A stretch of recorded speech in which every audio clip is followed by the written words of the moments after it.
Welcome back to another technical video. Today, I'll be going through your question, answering it, and hopefully finding that solution that you need.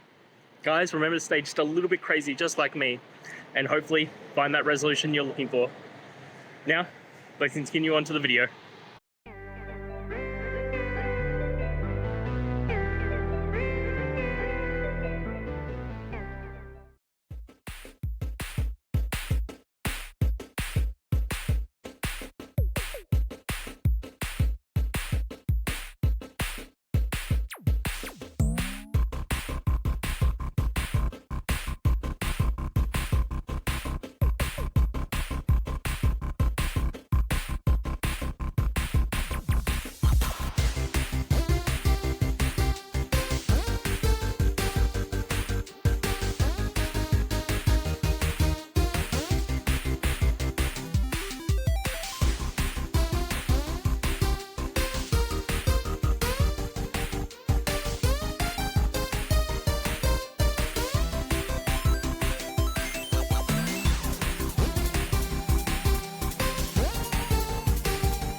And that's it, guys. We've gone through, answered your questions, and hopefully found that solution that you're looking for.